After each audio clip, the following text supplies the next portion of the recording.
Olá, assombrados! Eu sou Ana Paula e vou contar vários relatos para vocês nesta coletânea de relatos de hoje. Tudo bem com vocês? Espero que sim. Para quem não conhece, nós somos o canal Assombrado, temos vídeos todos os dias no canal. Nas noites de segunda a sexta, nas noites de segunda a quinta-feira, entre 10 e 11 horas da noite, tem relato ao vivo para vocês. Nas noites de sexta, sábado e domingo, às 10 da noite, tem um relato tipo ao vivo para vocês. E às 11 da manhã, todos os dias, tem relato também. Tem tipo ao vivo de segunda a sexta, coletânea de relatos no sábado, coletânea temática de relatos no domingo. 12h30 são os vídeos do Matheus com o Almanaque Assombrado de segunda a sexta. E aí, de sábado e domingo, as notícias e o especial, se der certo. Não deixem de visitar a nossa loja virtual, a lojaassombrada.com.br, e não deixem de deixar o like neste vídeo. Não se esqueçam do like, pessoal, aqui embaixo. Já vai lá e já deixa o like para não esquecer. Vamos então aos relatos de hoje, né? Aos relatos. E o primeiro deles é este daqui. Ciranda de almas na Semana Santa. É um moço que nos conta. Ocorreu com a minha esposa há muitos anos atrás, na sua adolescência. Foi na Semana Santa. Ela foi à missa à noite, com a sua mãe e com a sua prima. Enquanto os mais velhos estavam na igreja, ela e outros amigos estavam do lado de fora, conversando e brincando. A igreja fica no alto de um morro, sem casas ao seu redor. À noite, somente sua frente é iluminada. Enquanto a missa ocorria, um dos colegas da minha esposa disse ver algo perto de uma cancha de esportes. O que é uma cancha de esportes? Não sei. É uma quadra de esportes? Bom, não sei. E a alguns metros ali da igreja. Todos que estavam lá fora olharam, inclusive a minha esposa. E todos viram uma roda de pessoas de mãos dadas andando em círculos, sendo iluminados apenas pela luz do luar, como se realizassem uma ciranda. Todos ficaram assustados, se perguntando o que era aquilo.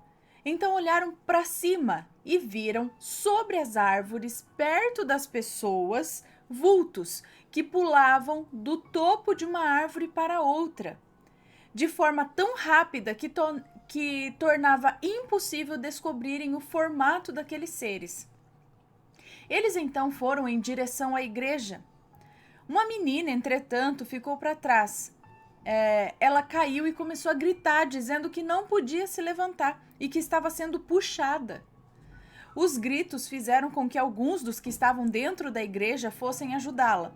Quem tentou puxá-la disse ter sentido algo puxando de volta, porém a falta de luz não permitia ver a forma do que era aquilo, ou se realmente tinha alguém puxando a menina de volta, tipo num cabo de guerra. Após isso, foram todos para dentro da igreja. Talvez fosse uma alucinação coletiva, não sei, e aquela menina a mais influenciada por isso. O ceticismo, a incredulidade, cria essas explicações, né? Entretanto, muitos viram e sentiram algo naquela noite. No outro dia, pela manhã, havia de fato a marca de um círculo no chão, como se um grupo tivesse realmente feito uma ciranda na noite anterior. Será que não era algum grupo de bruxos, alguma coisa assim que estava fazendo, algum ritual ali?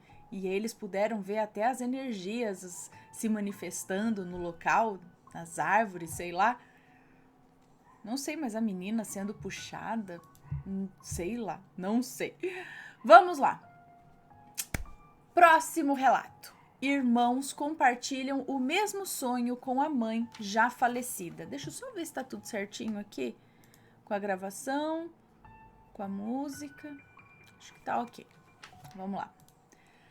É uma moça que nos conta. A minha avó sempre foi uma mulher batalhadora. Criou os 3 filhos sozinha. Quando ela faleceu em 2001, devido a complicações do diabetes, todos ficamos muito abalados. Logo após sua partida, nunca nenhum de nós havia sonhado com ela. O único conforto era a nossa fé de que ela estaria em um lugar melhor, pois sofreu muito com a doença. Já a idosa insistia em fazer certos serviços de casa. Nisso, ela quebrou um copo, que cortou um pedacinho da pele do dedo.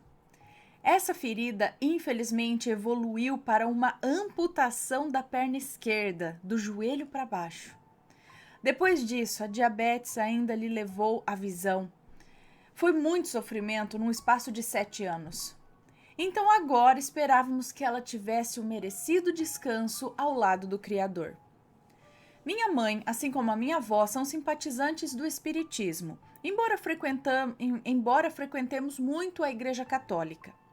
Meu tio fulano não descrê, porém tem certas reservas a esse assunto, sabe, de vida após a morte. A minha mãe, alguns anos após a morte da minha avó, sonhava com ela. Eu também sonhava, porém nos sonhos sentíamos que não era realmente ela. Era como se fosse só a sua imagem, sem a sua alma. Sempre eram sonhos corriqueiros, como vê-la passando na rua ou em casa, cozinhando. No ano de 2018, a minha mãe teve um sonho muito vívido com a minha avó. Vovó estava numa casa que ela nunca viu na vida real, encontrava-se bem fisicamente, da forma como era, antes de adoecer, e conversou muito com a minha mãe. No sonho, a minha mãe não lembrava que a minha avó havia morrido. Era como se ela só tivesse se mudado para longe de nós. Minha mãe não lembra sobre o que elas conversaram, só conseguiu lembrar da última frase que ela disse, que foi a seguinte: eu tô bem e feliz. Estou bem e estou feliz. Não se preocupem comigo. Pode avisar seu irmão que eu estou muito bem. Quando a minha mãe acordou, se sentiu muito bem também e contou só para mim e para minha irmã sobre esse sonho. Ela ainda comentou que não ia falar com o meu tio porque ele não acreditava nessas coisas. E agora que vem a parte curiosa. Na mesma semana em que a minha mãe teve esse sonho, o meu tio veio nos visitar. Fato que não é tão comum, pois conversamos muito por telefone e por internet, justamente porque moramos em cidades diferentes. E conversa vai, conversa vem, do nada o tio fulano me solta o seguinte: sabia que eu sonhei com a mamãe? Tinha anos que isso não acontecia. Sonhei com ela numa casa. A gente conversou e no final ela mandou eu te avisar que ela tá muito bem. Nessa hora a gente se olhou e meu tio ficou sem entender. Então minha mãe não se conteve e contou do sonho dela também para ele. E o mais engraçado, eles descobriram que provavelmente sonharam no mesmo dia, numa quarta-feira. Meu tio não deu o braço a torcer, mas estava na cara dele que ele realmente acreditou nessa experiência compartilhada com a irmã e a mãe. Eu fico feliz por ela estar bem, pois foi uma segunda mãe para mim e sinto sua falta até hoje. E esse foi meu relato.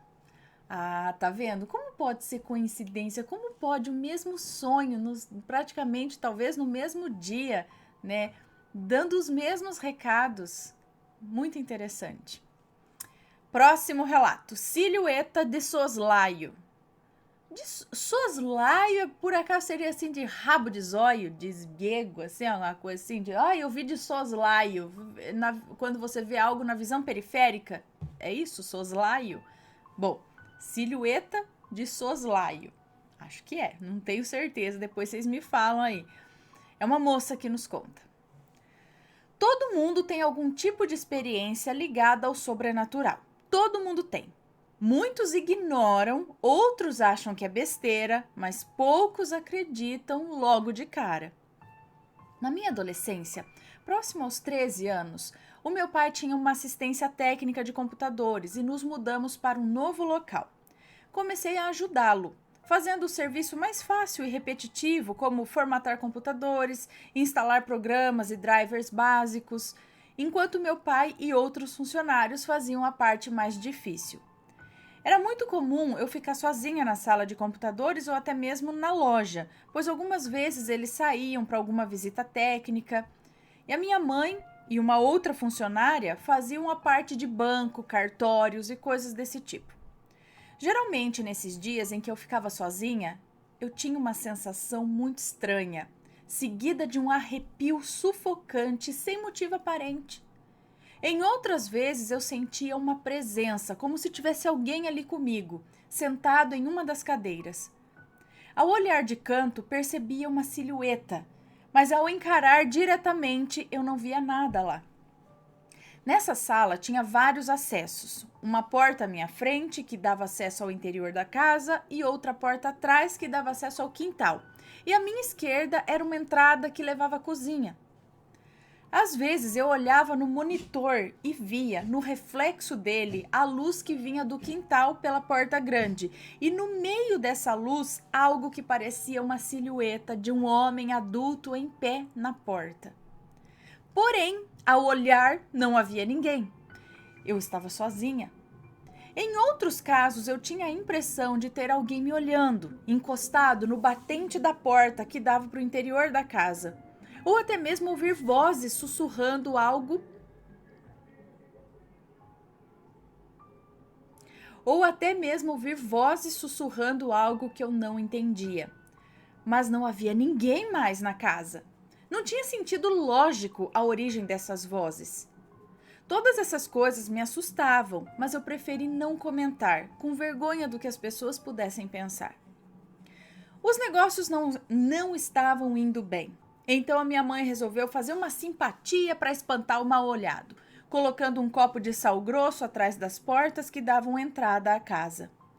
Mesmo achando isso uma decisão boba, toda vez que ela colocava o sal, no dia seguinte o copo estava como se tivesse fervido e transbordado, pois o sal estava grudado, formando uma crosta que cobria o lado de cima e de fora do copo. Tipo, ele subia assim e pá.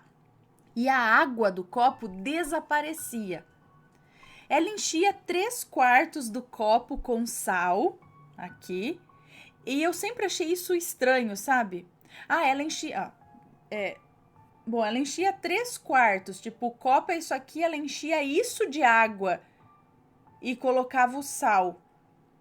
E no dia seguinte ela tá falando aqui que a água tinha evaporado e o sal tava todo na parede do copo que transbordava para fora, grudado assim. Eu sei, eu já vi isso. Não sei se tem alguma explicação científica, né? Então, ela fala, a água desaparecia. Ela enchia 3/4 do copo de água com sal. Eu sempre achei isso estranho. Se alguém souber uma explicação científica, eu não li isso agora. Se alguém souber uma explicação científica, por favor, me conte. A mim também. Minha mãe dizia que aquilo era o sal purificando o mal-olhado. Porém, nem toda a simpatia conseguiu segurar as finanças e não podíamos mais manter o aluguel daquele local. Procuramos e encontramos uma outra casa com um aluguel mais em conta que pudéssemos montar a firma. Em um certo dia, perto de nos mudarmos, um amigo da família foi nos visitar. E ele contou que conheceu o antigo dono da casa e que ele havia morrido na sala em que eu ficava. Ele havia bebido e se acidentado com a moto e, provavelmente anestesiado pelo álcool, resolveu não ir ao hospital, morrendo deitado no sofá, que antigamente ficava naquela sala. Ao ouvir isso, eu gelei ao relembrar de todas aquelas situações estranhas e saber que realmente havia algo lá. Mas também fiquei aliviada, pois sabia que logo me mudaria dali e não teria que encarar a situação novamente. Hoje, 17 anos se passaram. Tenho 30 anos e aquela casa nunca ficou ocupada por muito tempo. A casa em si é ótima, muito grande, com vários cômodos, bonita, bem planejada. Me pergunto se o motivo é apenas o aluguel caro e a localização ruim, ou se os outros moradores também viram e sentiram o mesmo que eu. As duas coisas, talvez, né? Pode ser a junção de tudo isso. Gente, o cara, ele tá por lá, então. Credo. Mas quem aí já não teve essa sensação de parece que você viu alguma coisa de canto de olho, a hora que você vira a cabeça não tem nada, aí você pensa, é coisa achei que vi, é alguma sombra que não é, de repente de novo você fala, puta, parecia que passou, mas não é, coisa da minha cabeça, não é? Ou então sentir aquele arrepiozinho, falar, aqui, não sei, né? No caso, ela nunca viu diretamente, só indiretamente, assim, e procede, não é que pode ser que tenha mesmo o espírito do cara lá? Pode ser. Próximo relato. Meu doppelganger falou com meu amigo. Uau, é um moço que nos conta. Isso aconteceu em meados de 2013. Eu tinha o costume de visitar um amigo, o Henrique, nomes trocados, ok? O Henrique, e geralmente ficava o dia todo na casa dele, normalmente no meio do dia, assim, até às 11 da noite. Numa segunda-feira foi o que eu fiz. A gente jogou videogame, riu bastante, porque somos melhores amigos, tipo irmãos. Foi muita zoeira. Na terça-feira tive que ir ao centro da cidade pagar um boleto para o meu irmão, e como minha cidade não é uma cidade grande, eu só andava de bicicleta. Me recusava a pagar ônibus para ir daqui a ali, né? Passando pelo centro, vi meu amigo Jonas e parei para cumprimentá-lo. Ele me olhou e falou: Onde você estava indo ontem com tanta pressa? Eu estranhei a pergunta e disse por que ele estava perguntando aquilo, e ele me falou: Ontem eu vi você aqui no centro, passando com pressa, te chamei e você nem me olhou. Então insisti, fui até você. Nos cumprimentamos e você estava muito estranho. Daí você me disse que tinha que ir logo porque estava com pressa e foi, sem nem se despedir. Na hora eu me arrepiei e eu falei pra ele: você deve estar ficando louco. Ontem eu fiquei o dia todo na casa do Henrique, jogamos videogame e tudo. Inclusive daqui a pouco eu vou na casa dele de novo. Você não me confundiu com alguém, não? E ele falou apavorado: Como eu posso me confundir se você falou comigo? Nós ficamos assim parados, um olhando pra cara do outro em silêncio. Eu até engoli seco, sabe? Tipo, seu Madruga. E então a gente se despediu, eu paguei o boleto e quando cheguei na casa do Henrique, ele já veio me falando: Hoje comprei um jogo novo, acho que vamos ficar jogando até tarde, igual ontem. E foi aí que percebi que eu não estava ficando louco. E nem o Jonas, que aquilo realmente aconteceu. O Jonas falou com o meu doppelganger. Contei pro Henrique e ele até se assustou. Hoje em dia fico me perguntando se mais alguém já viu a minha cópia por aí. Gente, o que será isso? Coisa estranha, né? Esse negócio de doppelganger, de um eu de outra dimensão, talvez. Não sei, gente. Mas tem vários casos desse tipo por aí. Se você tem uma história parecida, manda pra gente. Próximo relato: paralisia acordada. É uma moça que nos conta. Aconteceu quando eu tinha uns 15 anos e morava com os meus pais. Tínhamos nos mudado para uma casa nova com 3 quartos. A entrada para o meu quarto ficava na sala. A entrada para o quarto do meu irmão mais novo era na sala de jantar. E a entrada para o quarto dos meus pais, que era o último e era uma suíte, ficava na cozinha. Eu sempre costumava ficar até mais tarde assistindo TV e nesse dia não foi diferente. Eu adormeci no sofá e acordei lá pelas 3 da manhã. Acendi a luz da sala de jantar e fui até a cozinha beber água. Aproveitei, fui até o banheiro.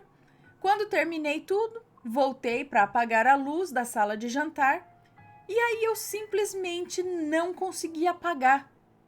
Eu fiquei totalmente imóvel e ao meu redor, eis que começou a se formar uma sombra. Misericórdia! Essa sombra me apertava e me impedia de gritar por socorro. Meu desespero foi tanto que aquele instante pareceu uma eternidade. Aquela sombra não se parecia com nada. Quando eu consegui pensar em Deus, tudo voltou ao normal. Então eu apaguei a luz, saí correndo para o meu quarto, não dormindo pelos próximos 2 meses. Quando dormia, era com a luz totalmente acesa. Apenas um detalhe aqui. Nesse intervalo de 2 meses em que eu não dormi, aconteceu que o meu ventilador, que ficava em cima de uma mesinha de madeira redonda, aquelas mesinhas de maternal, mesinha de maternal, bem no centro do quarto,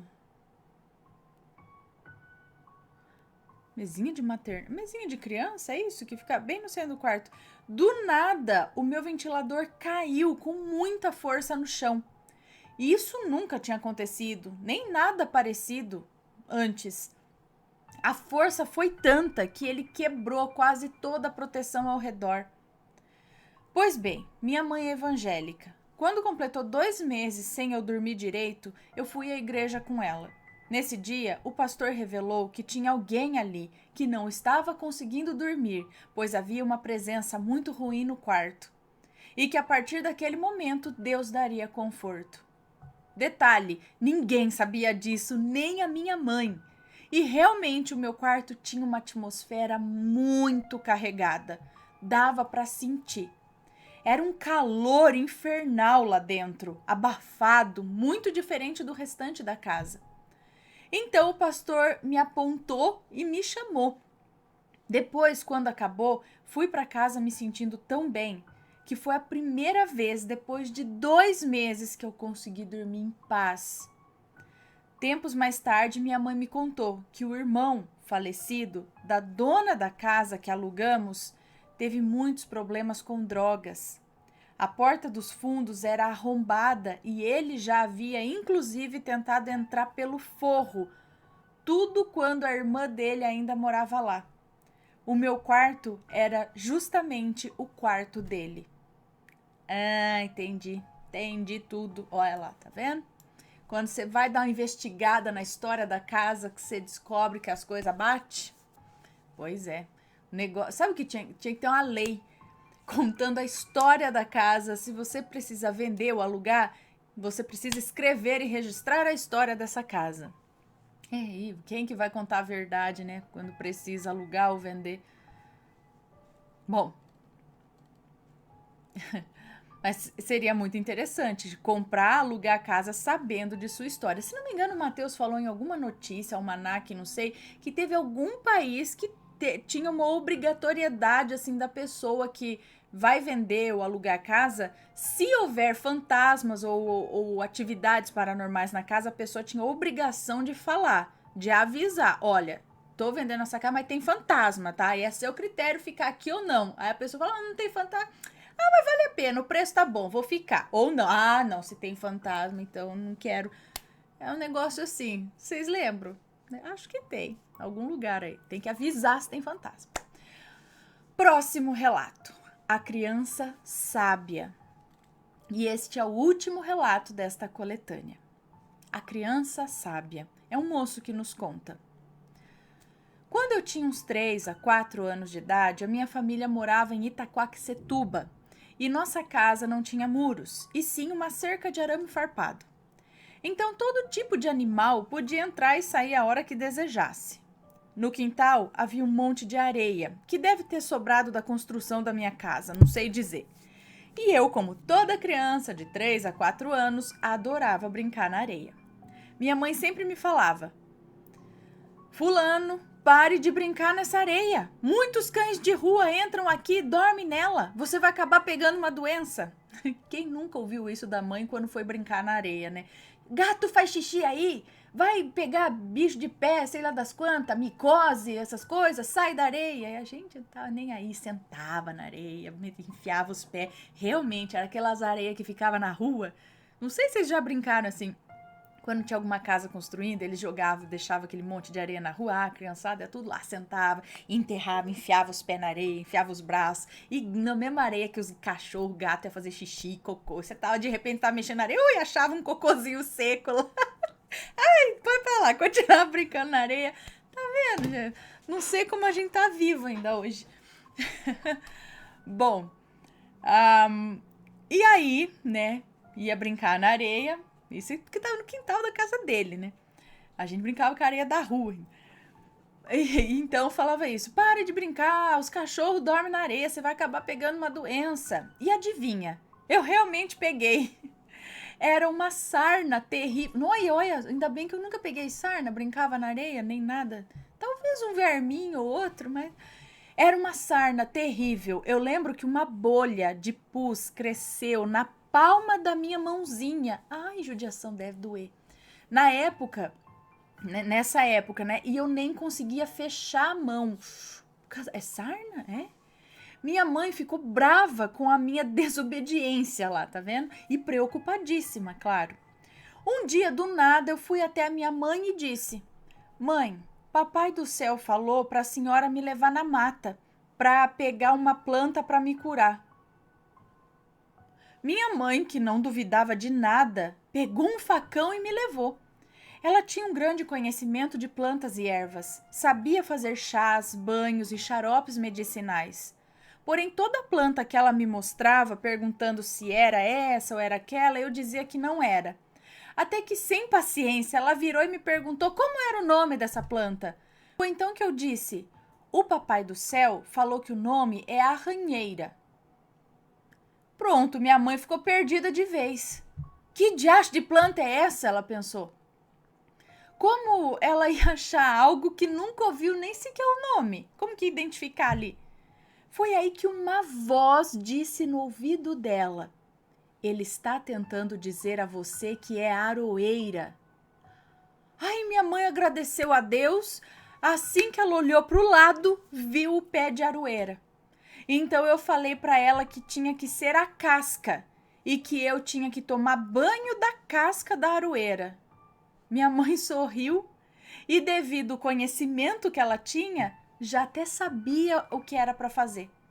Tirou as cascas com o facão e voltamos para casa. Ela ferveu as cascas em água, me preparou o banho e a doença sarou. Eu me lembro da doença e do acontecido, mas eu não lembro de como que eu fui pensar naquilo tudo. Sendo tão novinho, 3, 4 anos de idade, gente. Agora me fala se não é um sopro divino de algum espírito sábio da natureza, né? Algum ancestral, alguém ali ditando que erva usar. Olha só que interessante. Cura pelas ervas e deu certo e dá certo, não é? Gente do céu, que legal, né? Essas coisas, como os remédios às vezes estão na mata, O pessoal do sítio não tinha acesso a remédio industrializado, assim, né? Que podemos dizer assim, drogas, né? Fármacos, essas coisas. Então, eles tinham esse conhecimento e tinham que se virar com o chá, as coisas que dava para fazer ali. E muitos funcionavam. Acho que só não funcionava quando realmente o negócio era mais grave, profundo, sei lá das quantas, dependendo da situação ali da pessoa, porque muita coisa se resolvia na base da natureza. E das intenções, talvez, da fé das pessoas, vai saber, né? Colocada ali naquele chá, naquele banho, a crença, não é? Muito interessante. E esta foi a coletânea de hoje. Espero que tenham gostado. Um beijão para vocês e a gente se vê logo mais no próximo relato. Beijos e fui!